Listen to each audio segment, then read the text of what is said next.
Selamat datang di Radio Horror Official, tempat di mana cerita gelap, bisikan mistis dan rahasia tersembunyi terungkap. Di sini, kami membawa kamu masuk ke dalam dunia penuh misteri yang tak terjamah. Siapkan diri dan nyalakan imajinasimu, karena setiap malam kegelapan akan bercerita. Jangan lupa untuk like, komen, dan subscribe agar kamu tidak ketinggalan cerita horor terbaru dari kami. Baiklah, tanpa berlama-lama lagi, langsung saja ke ceritanya.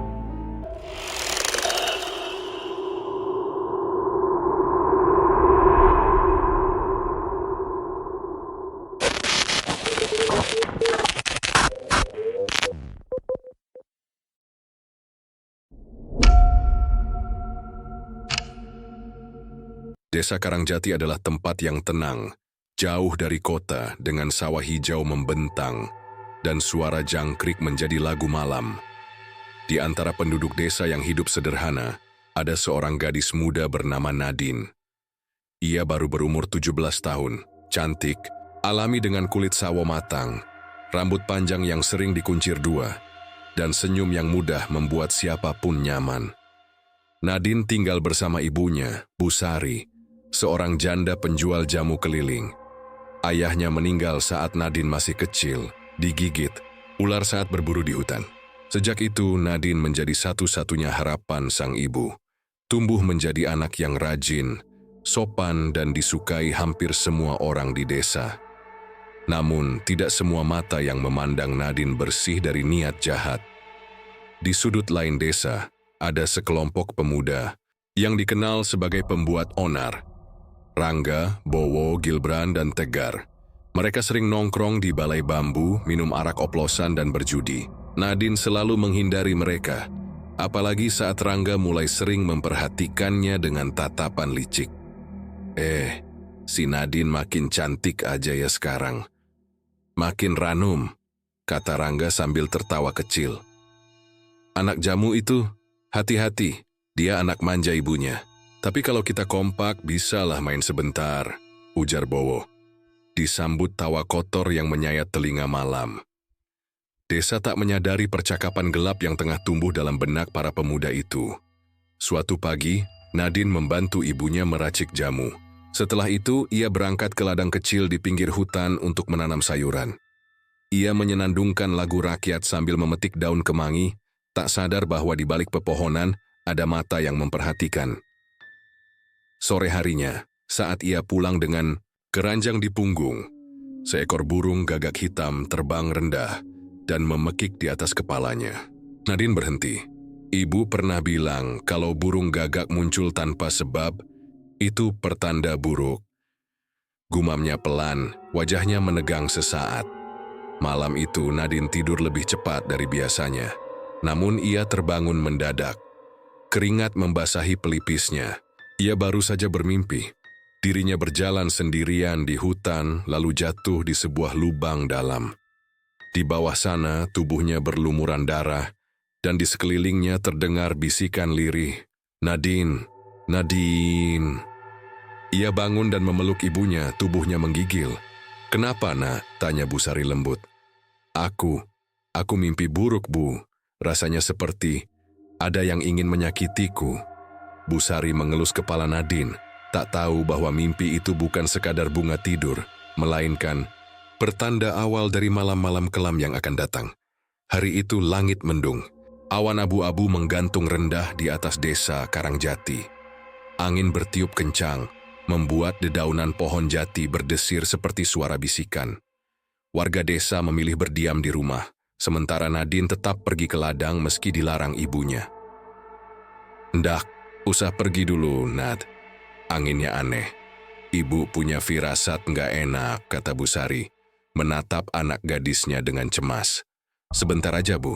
Sayurannya harus dipetik biar besok bisa dibawa ke pasar." "Aku cepat kok," jawab Nadine sambil tersenyum, berusaha menenangkan hati ibunya. Ia pun berangkat, membawa keranjang anyaman dan mengenakan selendang merah pemberian almarhum ayahnya. Tak seorang pun tahu, itu akan jadi terakhir kalinya ia terlihat hidup oleh warga desa. Di pinggir ladang, tersembunyi di balik semak dan pepohonan, 4 pemuda itu sudah menunggu. Rangga, Bowo, Gilbran, dan Tegar.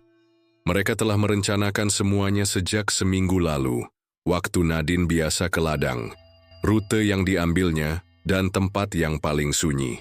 Awas jangan gagal. Sekali jalan, semua harus tutup mulut, bisik Rangga. Dingin. Ketika Nadine selesai memetik bayam liar dan hendak pulang, mereka menghadangnya di tikungan sempit antara ladang dan hutan kecil. Wajah Nadine langsung pucat. Ngapain kalian di sini? Suaranya gemetar, tak ada jawaban. Gilbran menutup mulutnya dari belakang. Bowo mengikat tangannya, dan Rangga memukul tengkuknya hingga Nadine terkulai tak sadarkan diri. Nadine terbangun. Dalam gelap, tubuhnya terikat di tiang bambu dalam sebuah gubuk kosong yang sudah lama tak dihuni. Bau lembab dan tanah basah menusuk hidung. Ia menangis, berteriak, memohon, tapi jeritannya hanya jadi gema di tengah hutan. Apa yang terjadi setelahnya adalah mimpi buruk yang tak bisa diceritakan dengan kata-kata biasa. Kesakitan, ketakutan, dan kehancuran. Mereka memperlakukannya seperti binatang, tanpa ampun, satu persatu. Nadine menatap mereka dengan mata nanar, tapi tak seorang pun luluh. Setelah puas, Rangga berkata dingin, "Kita nggak bisa biarin dia hidup. Tapi, dia bisa aja nggak cerita," ujar Gilbran ragu. "Lo mau dipenjara seumur hidup?" Bentak Rangga. "Buang saja semua perasaan, dia bukan siapa-siapa." Dan dengan satu ayunan parang kecil yang biasa digunakan untuk berkebun, mereka mengakhiri hidup Nadine. Cepat, dingin, tanpa belas kasih. Di bawah akar pohon besar di dekat gubuk, mereka menggali dengan cangkul dan tangan telanjang. Tanah merah, tercampur darah. Nadine dikubur tanpa kain kafan, tanpa doa, hanya diselimuti daun dan lumpur. Selesai. Lupa semua ini. Anggap nggak pernah terjadi, ujar Tegar, suaranya gemetar.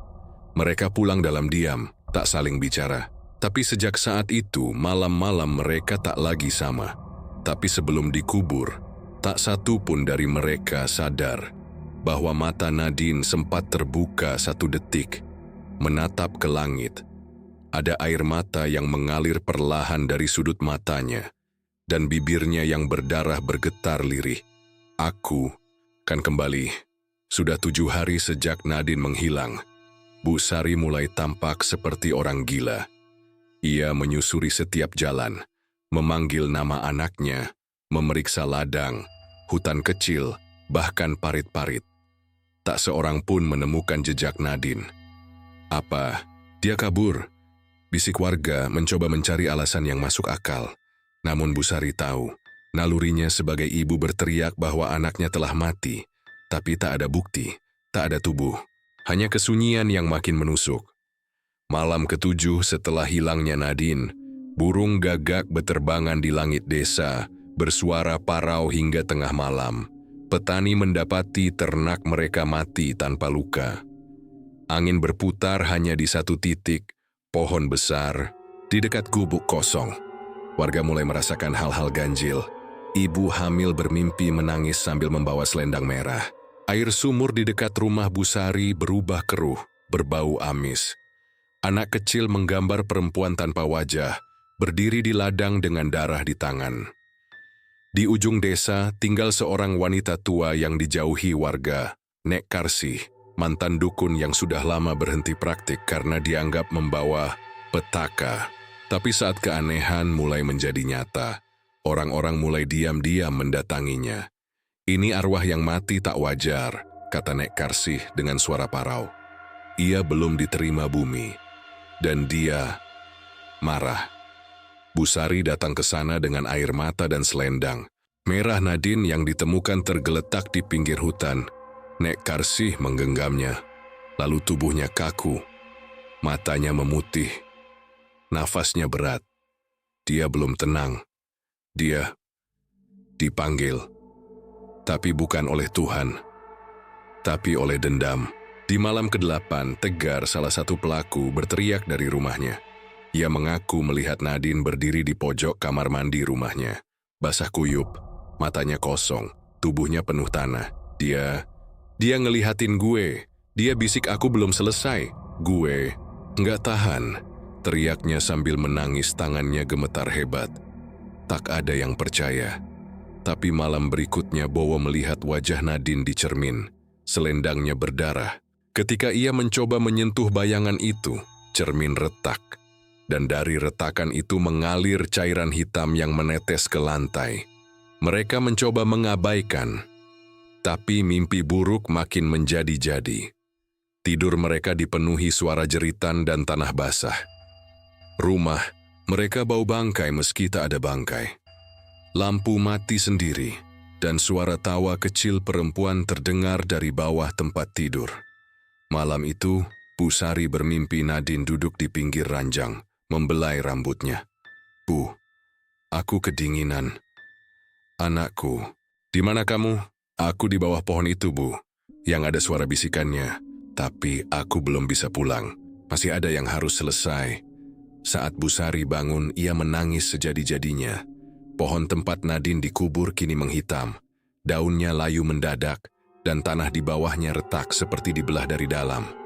Setiap malam, terdengar suara seretan kaki dan napas berat dari arah gubuk. Arwah Nadine tidak tenang. Dia kembali, dan dia ingat setiap wajah yang membuatnya menderita. Malam kematian pertama tanggal 17, tepat 2 minggu sejak Nadine dikabarkan hilang. Desa Karangjati diguyur hujan deras. Petir menyambar tanpa jeda. Di tengah gelap malam, terdengar teriakan mengerikan dari arah timur desa. Warga berlari keluar dengan payung seadanya.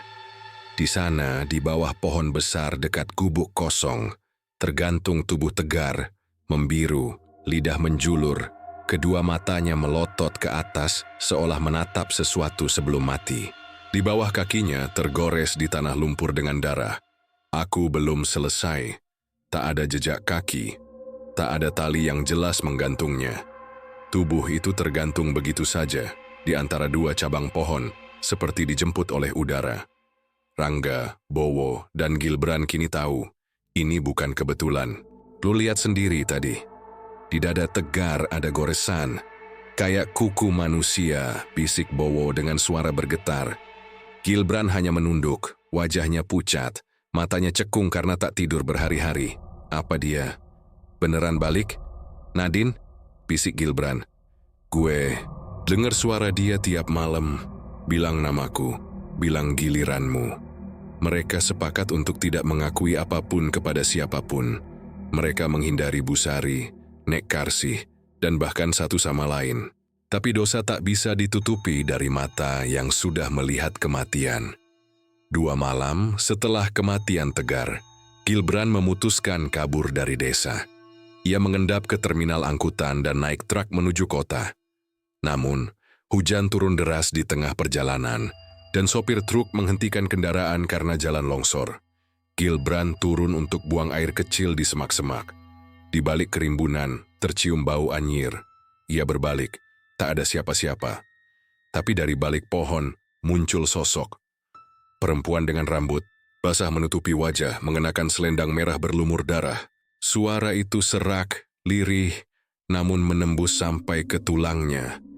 Gilbran lari tapi tak bisa berteriak. Tiba-tiba tanah di bawahnya runtuh.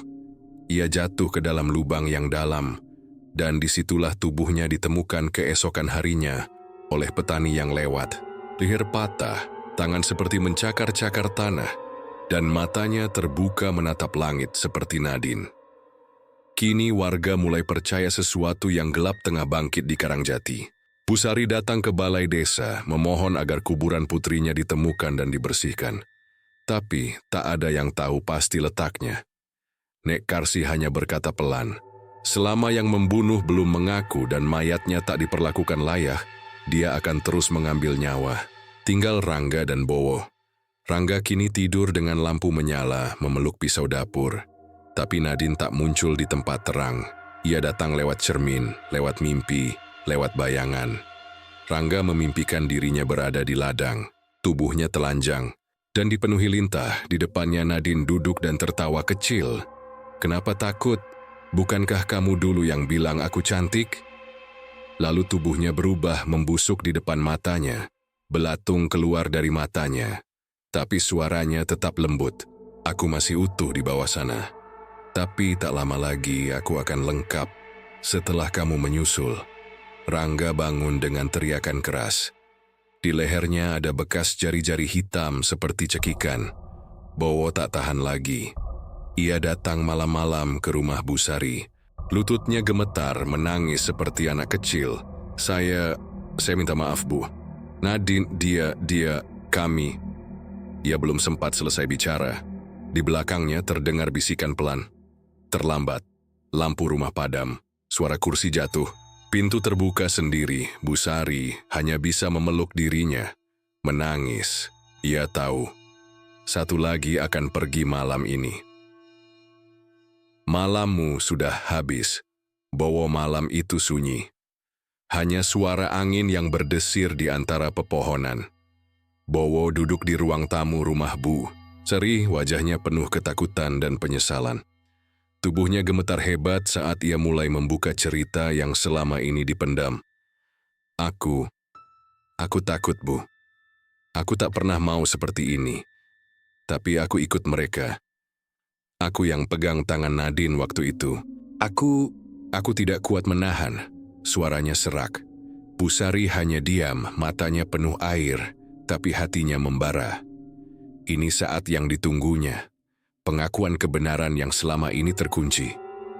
Bowo menceritakan detik-detik saat mereka menjerat Nadine. Bagaimana Rangga mengarahkan semuanya. Dan bagaimana mereka berempat secara brutal menganiaya gadis itu, hingga akhirnya Rangga yang mengakhiri hidup Nadine. Aku ikut diam saja. Kami semua setan, Bu. Kami layak mati, ucap Bowo pilu. Saat Bowo selesai bercerita, tiba-tiba lampu padam. Suasana berubah dingin luar biasa. Busari menyalakan lilin kecil. Dari sudut ruangan terdengar suara lirih.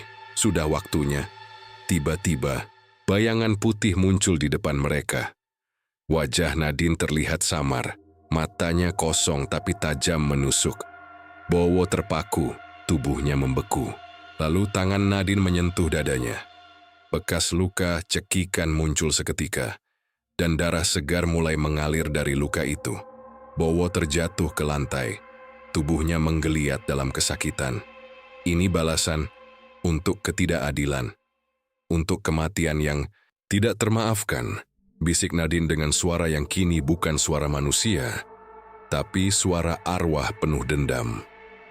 Satu persatu dari pelaku yang tersisa mengalami nasib mengerikan.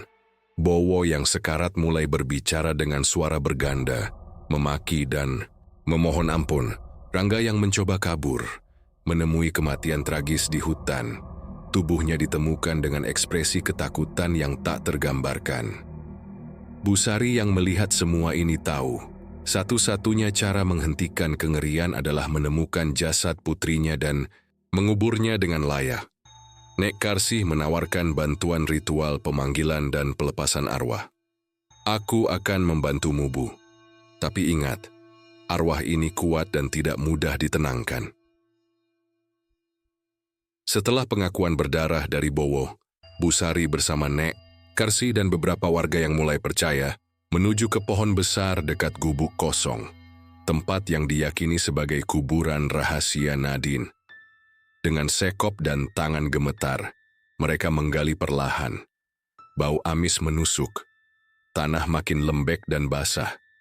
Beberapa menit kemudian, tangan kecil berlumur tanah muncul dari dalam galian. Tubuh Nadine ditemukan penuh luka, tapi masih mengenakan selendang merah yang sudah robek dan kotor. Busari jatuh bersimpuh, menangis sambil memeluk tubuh putrinya yang telah lama hilang. Anakku, ibu di sini. Maafkan ibu telat datang, Nek. Karsih menyiapkan ritual pengusiran arwah. Garam ditabur melingkar, kemenyan dibakar, dan bunga 7 rupa ditebarkan di sekeliling jasad. Langit mendung bergolak di atas mereka. Udara menjadi dingin. Sunyi total tiba-tiba. Ibu. Suara lirih itu terdengar dari arah jasad. Suara Nadine Busari menahan tangis. Iya, Nak. Ibu di sini. Pulanglah. Jangan simpan dendam itu lagi. Sosok putih perlahan muncul dari atas pohon. Arwah Nadine mengenakan selendang merah bersih. Wajahnya tenang, tak ada luka. Ia tersenyum pada ibunya. Aku sudah membalas semua. Sekarang aku ingin pulang. Kabut putih membungkus tubuhnya. Angin berhembus pelan, dan arwah Nadine perlahan naik ke langit. Lalu menghilang, meninggalkan keheningan dan kedamaian. Keesokan harinya, jenazah Nadine dimakamkan secara layak. Desa Karangjati akhirnya bisa bernapas lega. Tak ada yang berani menertawakan Bu Sari lagi. Semua hadir, semua berdoa. Rangga, Tegar, Bowo, dan Gilbran telah menerima hukuman dari arwah yang mereka ciptakan sendiri. Dosa mereka dikubur bersama Nadine, tapi cerita tentangnya tetap hidup. Setahun kemudian, seorang anak kecil menemukan selendang merah tersangkut di ranting pohon. Ia memakainya dan tertawa sambil berlari. Namun dari kejauhan, suara angin berbisik, "Itu milikku." Dan begitulah kisah kelam dari Desa Karangjati tentang Nadine, seorang gadis yang hidupnya direnggut dengan keji. Tapi tak satu pun dari mereka sadar bahwa kematian bukan akhir, melainkan awal dari dendam yang abadi. Mereka pikir bisa mengubur dosa, tapi tanah tidak pernah diam. Langit menyaksikan, dan arwah menyimpan sakitnya. Hingga satu persatu, mereka dijemput, bukan oleh manusia, tapi oleh tangan yang tak terlihat. Kini Nadine telah tenang, tapi jika suatu hari kamu menemukan selendang merah di tengah jalan, jangan sentuh, jangan bawa pulang, karena bisa saja ia kembali mencarimu. Terima kasih telah mendengarkan kisah arwah Nadine, hanya di Radio Horor Official. Jangan lupa like, subscribe, dan aktifkan loncengnya, agar kamu tidak ketinggalan saat cerita horor berikutnya menghampirimu di malam yang paling sunyi.